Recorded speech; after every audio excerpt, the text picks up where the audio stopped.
പ്രിയമുള്ളവരെ, നമസ്കാരം. നമ്മളിന്ന് മാനത്തേക്കൊരു കിളിവാതിൽ എന്ന ജ്യോതിശാസ്ത്ര പ്രഭാഷണ പരമ്പരയുടെ 82ാം എപ്പിസോഡിലേക്ക് കടക്കുകയാണ്. ആ 82ാം എപ്പിസോഡിൽ ഇന്ന് അവതരിപ്പിക്കുന്ന നക്ഷത്രഗണത്തിൽ 42ാമത്തെയാണ്. ആ നക്ഷത്രഗണത്തിൻ്റെ പേര് ഗ്രീക്ക് ഭാഷയിൽ ഹോറോലോകം, മലയാളത്തിൽ ഘടികാരം. അത്രയൊന്നും പഴയ ഒരു നക്ഷത്രഗണമല്ല. 5000 കൊല്ലങ്ങൾക്ക് പഴക്കമുള്ള നക്ഷത്രഗണങ്ങളെ പറ്റിയെല്ലാം നമ്മൾ പറഞ്ഞിട്ടുണ്ട്. ബാബിലോണിയക്കാരുടെ കാലത്തും സുമേരിയക്കാരുടെ കാലത്തുമൊക്കെയുള്ള നക്ഷത്രഗണങ്ങളെപ്പറ്റി നമ്മൾ സംസാരിച്ചിട്ടുണ്ട്. പക്ഷെ ഇതിന് അത്രയൊന്നും പഴക്കമില്ല. അതിന് കാരണം ഇത് ദക്ഷിണ ഖഗോളത്തിൻ്റെ ദക്ഷിണ ധ്രുവത്തിനടുത്തുള്ള ഒരു നക്ഷത്രഗണമാണ്. ആദ്യകാലങ്ങളിൽ ദക്ഷിണ ഖഗോളത്തിലെ നക്ഷത്രഗണങ്ങളെയൊന്നും നമുക്ക് യൂറോപ്പിലിരിക്കുന്ന ആളുകൾക്കോ അല്ലെങ്കിൽ ഏഷ്യയുടെ, അതായത് ഉത്തരാർദ്ധഗോളത്തിലുള്ള രാജ്യങ്ങളിലുള്ളവർക്കൊന്നും കാണാൻ കഴിയുമായിരുന്നില്ല. അതുകൊണ്ട് തന്നെ ദക്ഷിണ ഖഗോളത്തിലെ നക്ഷത്രഗണങ്ങൾ ഒന്നും തന്നെ രേഖപ്പെടുത്തപ്പെട്ടില്ല.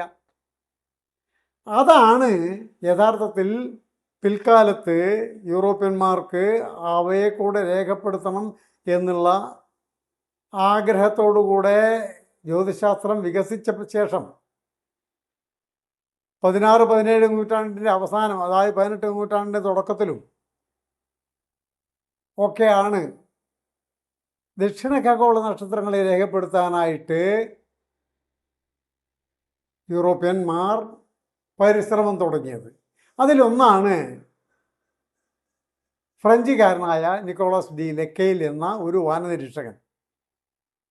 അദ്ദേഹം യഥാർത്ഥത്തിൽ ദക്ഷിണാഫ്രിക്കയിൽ പോയി കേപ്പ് ഓഫ് ഗുഡ് ഹോപ്പിൽ സ്വന്തമായി വലിയൊരു നിരീക്ഷണ കേന്ദ്രം സ്ഥാപിച്ച് അവിടെ ഇരുന്നു കൊണ്ട് വളരെ എളുപ്പത്തിൽ ദക്ഷിണ ധ്രുവത്തിനടുത്തുള്ള നക്ഷത്രഗണങ്ങളെ തെരഞ്ഞു പിടിച്ച് 12 എണ്ണത്തെ രേഖപ്പെടുത്തി. ആ രേഖപ്പെടുത്തിയാലൊക്കെ വിചിത്രമായ പേരുകളാണ്, ആധുനിക പേരുകളൊക്കെ. പഴയ കാലത്തെ പോലെയുള്ള പേരുകളൊന്നുമില്ല. ഗ്രീക്ക് മിത്തോളജിയിലോ റോമൻ മിത്തോളജിയിലോ ഉള്ള പേരുകളായിരുന്നില്ല അവയൊക്കെ തന്നെ നവോത്ഥാന കാലഘട്ടത്തിൽ വ്യവസായ വിപ്ലവത്തിന് ശേഷം, വ്യവസായ വിപ്ലവത്തിൻ്റെ തുടക്കത്തോടു കൂടെ കണ്ടുപിടിച്ച പല ഉപകരണങ്ങളും അതിൽ ഉൾപ്പെടുത്തി. അതിലൊന്നാണ് ഘടികാരം. ഘടികാരം കണ്ടുപിടിച്ചത് തന്നെ 16-17 നൂറ്റാണ്ടുകളിലാണല്ലോ. 16ാം നൂറ്റാണ്ടിൽ 1600കളിൽ ഗലീലിയോ ഗലീലി എന്ന ഭൗതികശാസ്ത്രജ്ഞനാണ് ആദ്യമായിട്ട് ഘടികാരത്തിൻ്റെ സമയക്ലിപ്തത പൂർണ്ണമാക്കുന്നതിനുള്ള ഉപകരണം ഘടികാരത്തിൻ്റെ മുകളിൽ ഘടിപ്പിച്ച് പെൻഡുലം. ആ പെൻഡുലം ഉപയോഗിച്ചാണ് പിൽക്കാലത്ത് ക്രിസ്ത്യൻ ഹൈജൻസ് ഒന്നാം തരം ഒരു ക്ലോക്ക് ഉണ്ടാക്കി, കൃത്യത പുലർത്തുന്ന ഒരു ക്ലോക്ക് ഉണ്ടാക്കി. അപ്പോൾ പറഞ്ഞുകൊണ്ട് വരുന്നത്, ആ കാലത്ത് അങ്ങനെ ഒരുപാട് ഉപകരണങ്ങൾ ഉണ്ടാക്കിയിട്ടുണ്ട്. കോമ്പാസ്, അതേപോലെ ശില്പികൾക്ക് ആവശ്യമായ ഉപകരണങ്ങൾ, ഉളികൾ, ടെലിസ്കോപ്പ്, ഇങ്ങനെ ഒരുപാട് ഉപകരണങ്ങൾ ആ നവോത്ഥാന കാലഘട്ടത്തിൽ ശാസ്ത്രം കണ്ടുപിടിച്ച് ഉണ്ടാക്കി വെച്ചിട്ടുണ്ട്. അത്തരം പേരുകളാണ് അധികവും ഈ 12 ഗണങ്ങൾക്ക് കൊടുത്തത്. നവോത്ഥാനത്തിൻ്റെ ഓർമ്മയ്ക്ക് വേണ്ടി കൊടുത്തതാണ്.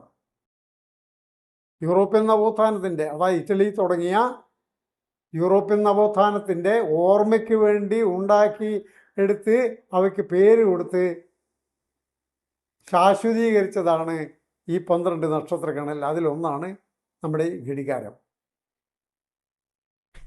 എന്തെങ്കിലും സവിശേഷത ഉണ്ടോ എന്ന് ചോദിച്ചു കഴിഞ്ഞാൽ ഉണ്ട്. നക്ഷത്രങ്ങൾ കുറവാണ്.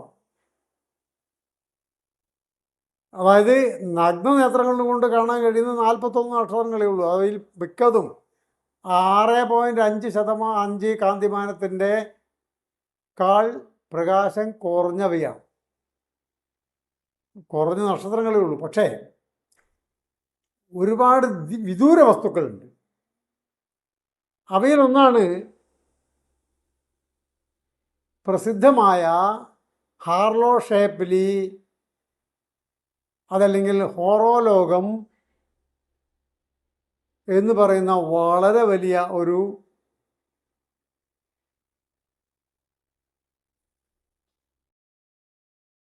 വൃന്ദങ്ങൾ, ഇതിൻ്റെ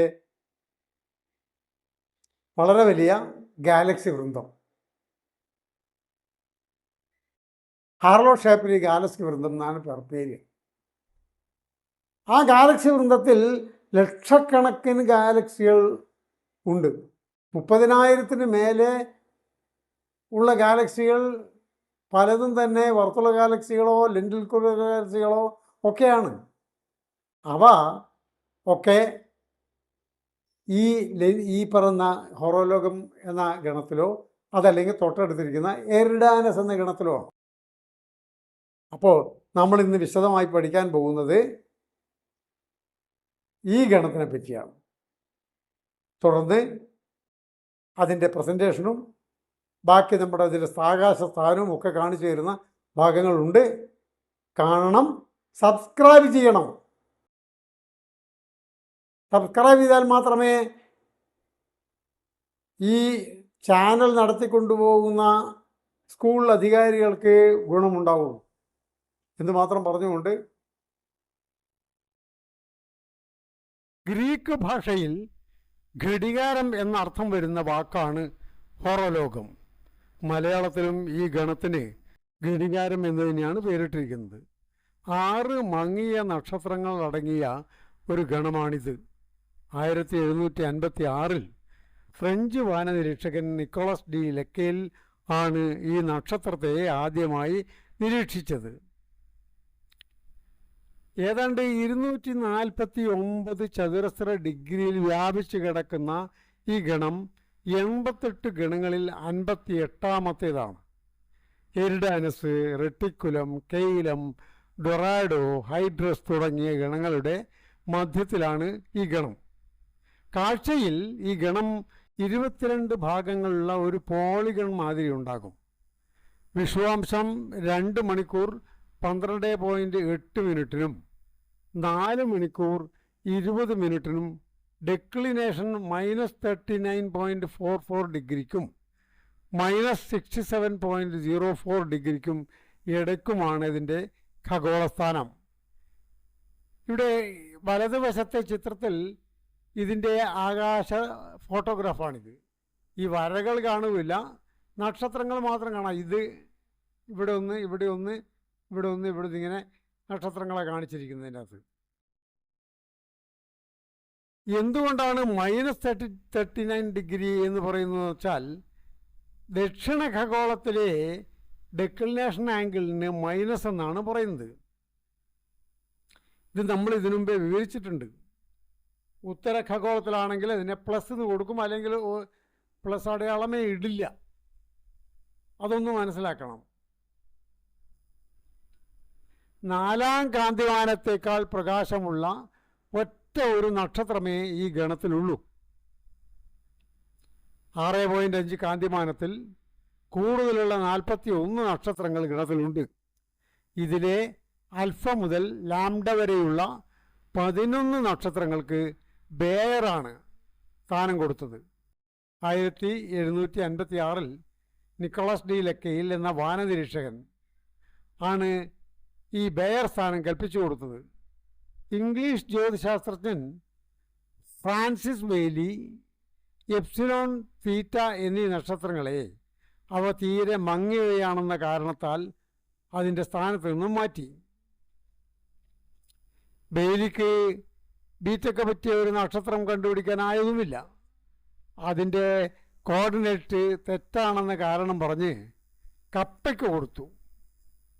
1879 ബെഞ്ചമിൻ അപ്തോർപ്പ് ഗോൾഡ്, മൂ, നൂ എന്നീ നക്ഷത്രങ്ങൾക്ക് സ്ഥാനം കൊടുത്തു. ഇനി നമുക്ക് ഓരോ നക്ഷത്രത്തെ പറ്റി എടുത്തു പരിശോധിക്കാം. അൽഫ എന്ന നക്ഷത്രത്തിൽ ഗണത്തിൽ ഏറ്റവും പ്രകാശം കൂടിയ ആൽഫയുടെ കാന്തിമാനം 3.9 ആണ്. 115 പ്രകാശവർഷം അകലെയാണുള്ളത്. ജോഹാൻ അലട്ട് ബോർഡെ ഇതിനെ ക്ലോക്കിൻ്റെ പെൻഡുലമായി ചിത്രീകരിച്ചു. പെൻഡുലം എന്ന് അറിയാത്ത ആളുണ്ടാവില്ല. ഒരു ക്ലോക്കിലെ പെൻഡുലം അത് ഉപയോഗിക്കുന്നത് യഥാർത്ഥത്തിൽ സെക്കൻഡിൻ്റെ ഏറ്റവും ചെറിയ സമയസൂചകമാണല്ലോ സെക്കൻഡ്. ആ സെക്കൻഡിൻ്റെ കൃത്യത ഉണ്ടാക്കാനാണ് പെൻഡുലം ഉപയോഗിക്കുന്നത്. ഇത് കണ്ടുപിടിച്ചത് 1600കളിലാണ്. പ്രസിദ്ധ ഭൗതികശാസ്ത്രജ്ഞനായ ഗലീലിയോ ഗലീലിയാണ് പെൻഡുലത്തിൻ്റെ ഉപജ്ഞാതാവ്. ഈ നക്ഷത്രത്തിൻ്റെ വർഗം K2 3 ആണ്. ഇത് സൂര്യൻ്റെ 11 മടങ്ങ് വലുതാണ്. 38 ഇരട്ടി പ്രകാശമുണ്ട്. താപനിലയാവട്ടെ 5028 K യുമാണ്.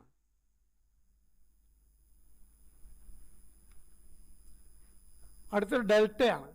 4.9 കാന്തിമാനമുള്ള ഈ നക്ഷത്രം ആൽഫയുമായി ദൃശ്യ ഇരട്ടയാണെങ്കിലും വിടവ് വളരെ കൂടുതലാണ്. ഈ ഡെൽറ്റ പോലും ഒരു ഇരട്ട സംവിധാനമാണ്.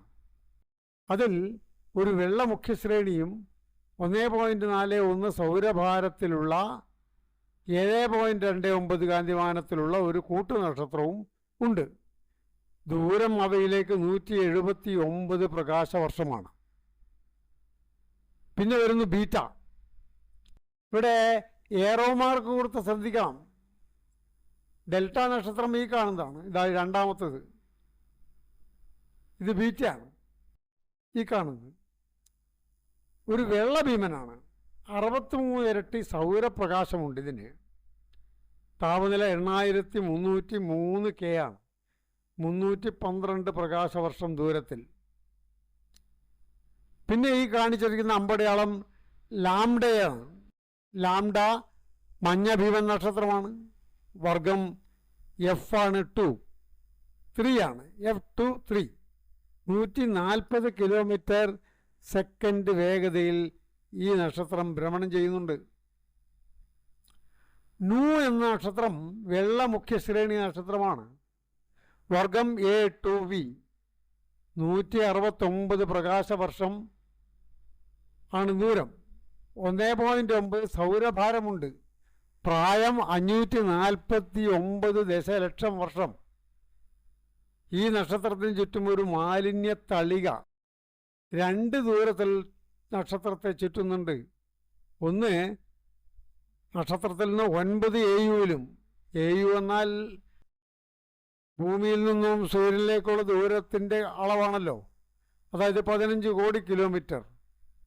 അങ്ങനെ വരുമ്പോൾ 9 × 15 കോടി എന്ന് വരും. അതായത് 135 കോടി കിലോമീറ്റർ അകലെ എന്നർത്ഥം. രണ്ടാമത്തേത് 410 AU ദൂരത്തിലുമാണ്. 6 എന്ന നക്ഷത്രം ഒരു ചുവപ്പ് നിറയാണ്. ദൂരം 100 പ്രകാശവർഷത്തിലാണ്. 14.3 മുതൽ 4.7 വരെ പ്രകാശ വ്യതിയാനം ഉണ്ടാകുന്നു. ആ വ്യതിയാനത്തിൻ്റെ പീരീഡ് 13 മാസമാണ്. ചരനക്ഷത്രമായതുകൊണ്ടാണ് ഈ പറയുന്നത്.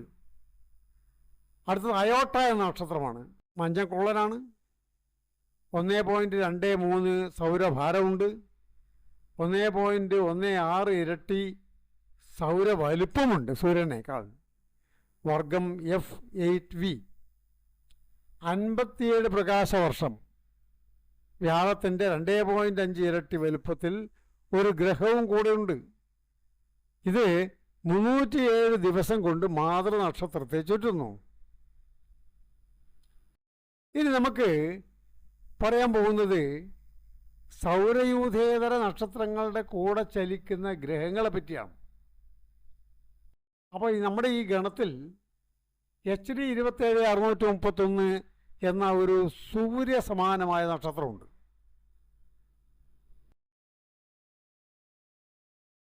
ഇതിന് ചുറ്റും എക്സോപ്ലാനറ്റുകളുണ്ട്.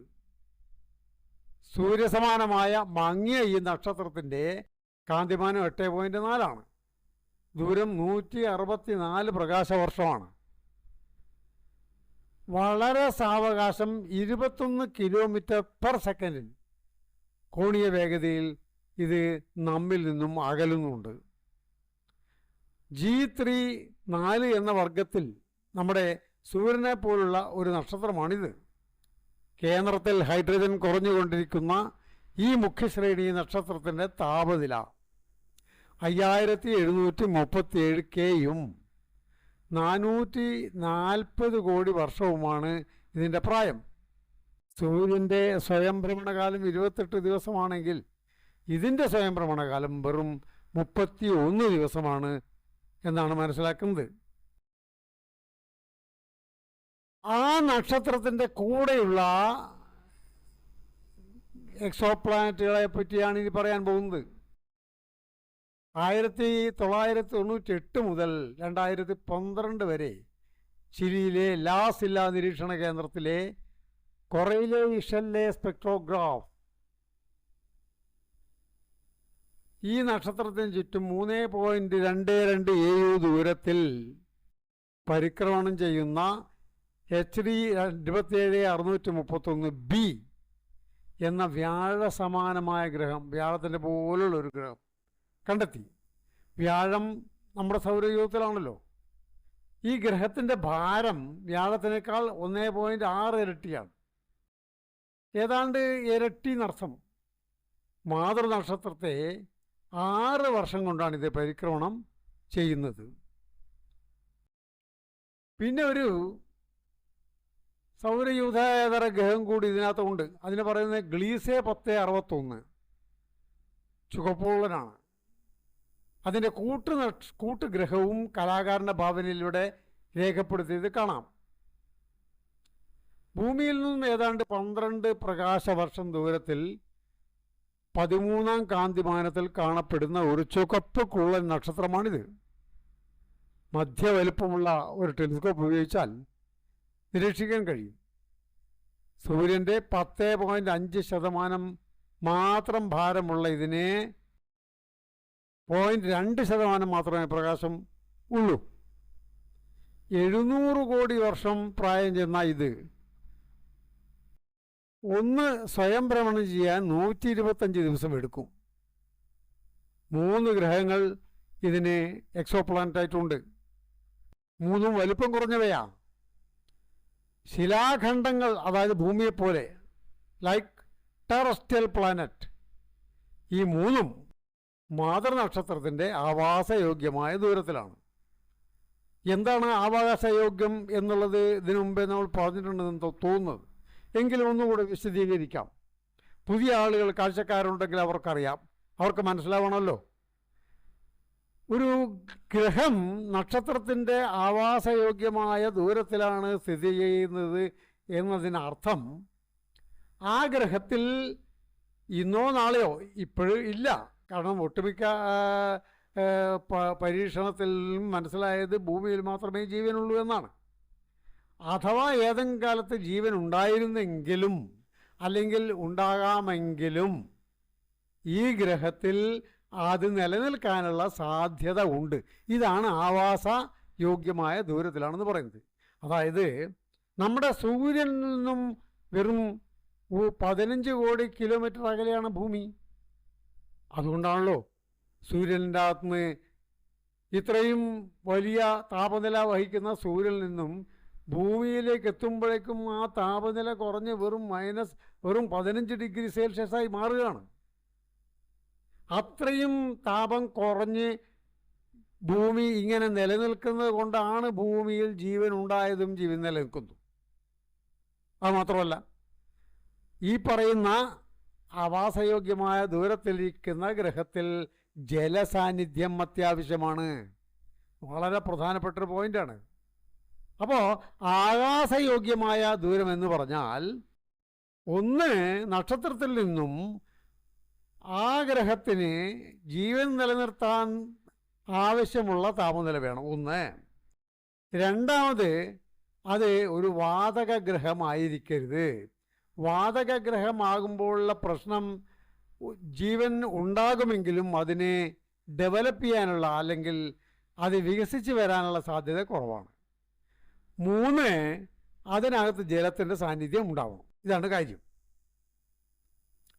ഇടത്തരം നക്ഷത്രങ്ങളിലെ ഹൈഡ്രജൻ കുറയുമ്പോൾ അവ വാർദ്ധക്യത്തിലേക്കുമെല്ലാം നടന്നെടുക്കും. സൂര്യൻ്റെ 1.4 ഇരട്ടിയിൽ കുറവുള്ള നക്ഷത്രങ്ങൾ ഇങ്ങനെ മരണത്തോടടുക്കുമ്പോൾ വെള്ളക്കൊള്ളൻ നക്ഷത്രങ്ങളായി മാറും. അവ പിന്നീട് ഊർജ ഉൽപാദനം പൂർണ്ണമായി നിർത്തുമ്പോൾ വീണ്ടും അതിനകത്തുള്ള ഊർജത്തിൻ്റെ സ്രോതസ് മുഴുവനും തകർന്നടിഞ്ഞ് ദൃശ്യപ്രകാശം പുറപ്പെടുവിക്കാതെ വെറും ഇൻഫ്രാറെഡ് തരംഗം മാത്രം പുറത്തേക്ക് വന്നുകൊണ്ടിരിക്കും. അതുകൊണ്ടാണ് നമുക്ക് കാണാൻ കഴിയാത്തത്. ഇതാണ് ചുവപ്പുള്ളനായി മാറുന്നതിൻ്റെ അവസ്ഥ. ഇവിടെ വലതുവശത്തെ കൊടുത്ത ചിത്രം നോക്കിക്കഴിഞ്ഞാൽ നമ്മളെ ആകാശത്ത് കാണാവുന്നതിൽ വെച്ച് ഏറ്റവും പ്രകാശമുള്ള നക്ഷത്രമാണ് സിറിയസ്. ആ സിറിയസിന് ചിത്രമായി കൊടുത്തിരിക്കുന്നത് പ്രധാനപ്പെട്ട നക്ഷത്രം. പക്ഷേ അടുത്ത് തന്നെ ഒരു ചെറിയ നക്ഷത്രമുണ്ട്, അതൊരു വെള്ളക്കൊള്ളനാണത്രേ. അപ്പോൾ സാധാരണ പല നല്ല മുഖ്യശ്രേണി നക്ഷത്രത്തിൻ്റെയും കൂടെയും വെള്ളക്കൊള്ളന്മാരും കാണും, അതിന് കൂട്ട് നക്ഷത്രമായിട്ട്. പക്ഷേ ഏറെക്കാലം ഉണ്ടാവുകയില്ല. അതിനകത്ത് അവശേഷിച്ചിരിക്കുന്ന അല്പമാത്രമായ ഊർജം പോലും കത്തിജ്വലിച്ച് അവസാനിക്കുന്നവരെ അത് വെള്ളക്കുള്ളനായി നിലനിൽക്കുള്ളൂ. പിന്നീട് അത് ചുവപ്പുള്ളനോ തവിട്ടുകുള്ളനോ ഒക്കെ ആയി മാറും. നമ്മളിനി പറയാൻ പോകുന്നത്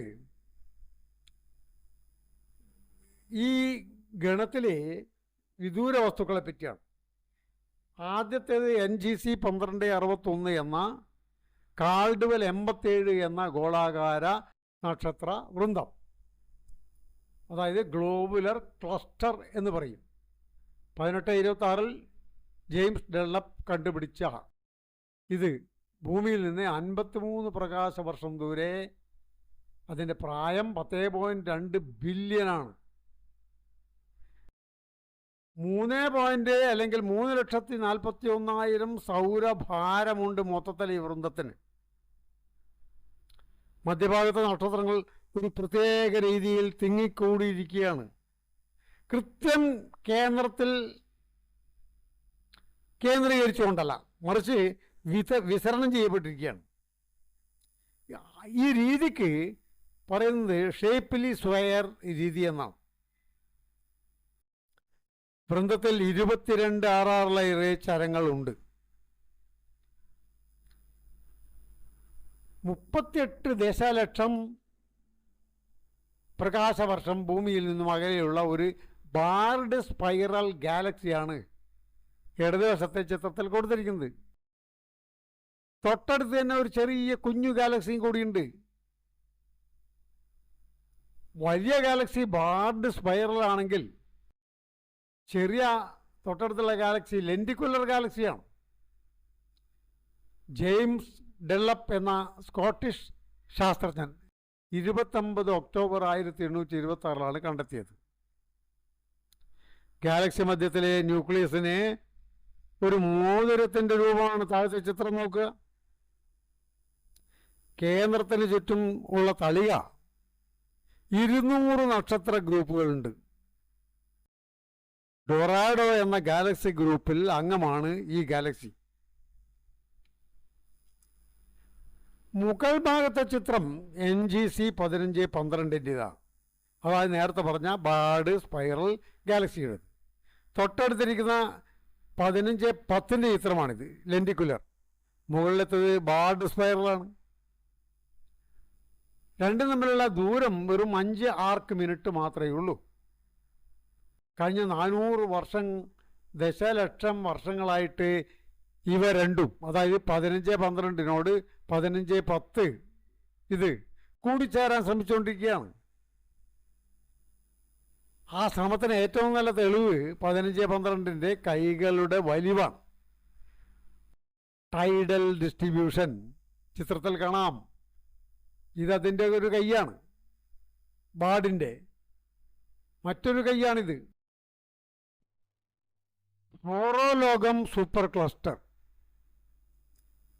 അല്ലെങ്കിൽ അതിന് മറ്റൊരു പേര് ഷേപ്പ്ലി സൂപ്പർ ക്ലസ്റ്റർ. ഈ ഇടതുവശത്തെ ചിത്രത്തിൽ കാണാം. ഇതിൽ 20 ഏബൽ ഗാലക്സികളുടെ വൃന്ദങ്ങളുണ്ട്, ഗാലക്സികളുടെ കൂട്ടം. ഈ റോസ് നിറത്ത് കാണിച്ചിരിക്കുന്നതൊക്കെ ഗാലക്സികളുടെ കൂട്ടമാണ്. അതിൻ്റെ തൊട്ടടുത്ത് അതിൻ്റെ ഏബൽ നമ്പറും കൊടുത്തിരിക്കുന്നു, ഈ നമ്പർ. ഈ ഒരു ഗാലക്സി കൂട്ടം ആക്ച്വലി നമ്മുടെ എരിഡാനസ് എന്ന ഗണത്തിലും ഹോറോലോഗ്യം എന്ന നമ്മുടെ ഗണത്തിലും വ്യാപിച്ചു കിടക്കുകയാണ്. ഇതിൻ്റെ വലിപ്പം ഒന്ന് നോക്കുകയാണെങ്കിൽ 550 ദശലക്ഷം പ്രകാശവർഷം ദൂരത്തിലാണ് വ്യാപിച്ചു കിടക്കുന്നത്. അതിൻ്റെ ഭാരമോ, മൊത്തം ഈ ഗാലക്സി വൃന്ദത്തിൻ്റെ ഭാരം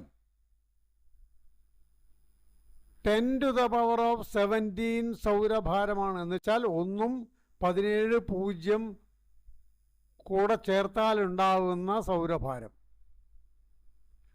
ഭൂമിയിൽ നിന്ന് ഏതാണ്ട് 700 ദശലക്ഷം പ്രകാശവർഷം ദൂരത്തിൽ ക്ഷീരപഥത്തിനുള്ളിൽ തന്നെയാണ് ഇത് കിടക്കുന്നത്. കാരണം നമ്മുടെ ക്ഷീരപഥത്തിനകത്ത് തന്നെയാണല്ലോ ഈ പറയുന്ന ഗണങ്ങളൊക്കെ, ഒട്ടുമിക്ക ഗണങ്ങളുള്ളത്. 30,000 ഗാലക്സികളും 3 ലക്ഷം കുള്ളൻ ഗാലക്സികളും 5000 ഗാലക്സി ഗ്രൂപ്പുകളും ഇതിലടങ്ങുന്നുണ്ട്. പോരാ, ഏബൽ 3266 എന്ന ഒരു വലിയ ഗാലക്സി ഗ്രൂപ്പും ഇതിൽ തന്നെയാണ്. 1935 ഹാർലോ ഷാപ്പിൽ ഇതിനെ കണ്ടുപിടിച്ചത്. മറ്റൊരു ഗാലക്സി ക്ലസ്റ്റർ, അതിൻ്റെ പേര് ഹാൽട്ടൺ മെഡോർ ഗാലക്സി ക്ലസ്റ്റർ എന്നാണ്. ഭൂമിയിൽ നിന്നും 123.3 കിലോ പാർസെക് ദൂരത്തിൽ അത് ക്ഷീരപഥത്തിലാണ് ഉള്ളത്. ഹാൽട്ടൺ ആർപ്പും ബാരി മെഡോറും കൂടി ചേർന്ന് കണ്ടെത്തിയാണ് 1979 ഗാലക്സി ക്ലസ്റ്ററാണ്. വലതുവശത്തെ ചിത്രത്തിൽ കാണാം ധാരാളം ഗാലക്സികളുണ്ട്. 1, 2, 3, 4, 5, 6, 7, 8 ഇങ്ങനെ എണ്ണിയാലൊടുങ്ങാത്ത ഗാലക്സികളുടെ വലിയൊരു കൂട്ടമാണ് ഈ കാണിക്കുന്നത്. ലോകത്തിൻ്റെ ആകാശസ്ഥാനം കാണിക്കാനാണ് ഞാൻ ഈ സോഫ്റ്റ്വെയർ ഉപയോഗിക്കുന്നത്. ഇവിടെ ഖഗോളത്തിൻ്റെ രൂപം തെക്ക് കിഴക്കേ ആകാശത്താണ് ഹോറോലോകം ഏതാണ്ട് നവംബർ മാസങ്ങളിൽ പ്രത്യക്ഷപ്പെടുക. വൈകുന്നേരം ഒരു 6 മണിയോടുകൂടെ പ്രത്യക്ഷപ്പെട്ട് അത് കൃത്യമായും ദക്ഷിണ ധ്രുവത്തിന് ഏറ്റവും അടുത്ത ഒരു ഗണമായതുകൊണ്ട് ദക്ഷിണ ധ്രുവത്തെ വലം വെച്ച് പിന്നെ അസ്തമിച്ചു പോകുന്നത് തെക്ക് പടിഞ്ഞാറ് ആകാശത്തേക്കാണ്. അത് ക്രമേണ ഉയർന്ന് തെക്ക് പടിഞ്ഞാറ് ആകാശത്ത് അസ്തമിച്ചു പോകും.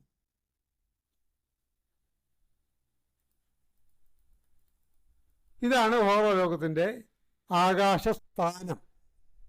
ഇനി നമുക്ക് ഈ ഹോറോലോകത്തെ ഒന്ന് വലുതായി കാണുകയാണെങ്കിൽ അതിനകത്ത് പെൻഡുലം പറഞ്ഞിരുന്നല്ലോ, ഇതാണ് ക്ലോക്കിൻ്റെ പെൻഡുലം. ഈ പെൻഡുലവും ഈ നക്ഷത്രങ്ങളും ഒക്കെ കൂടെ ചേർന്നതാണ്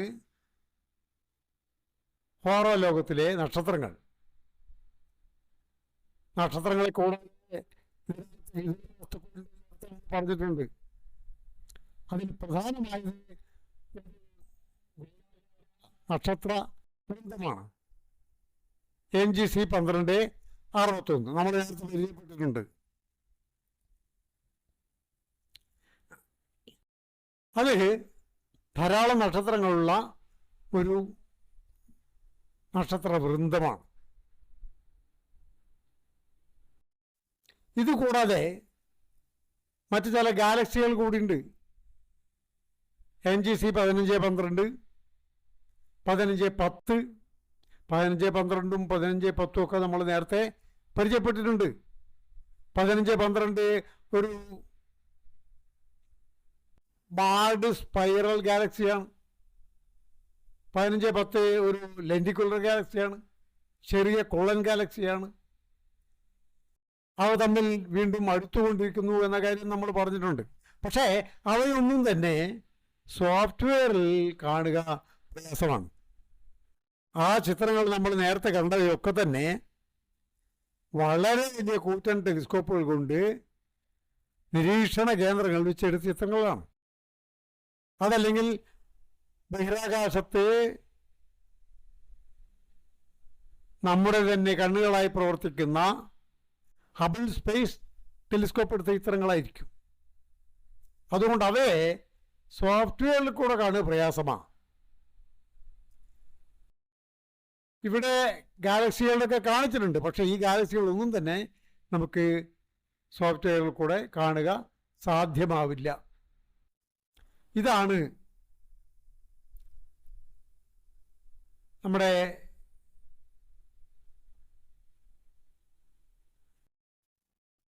ഗ്ലോബുലർ ക്ലസ്റ്ററും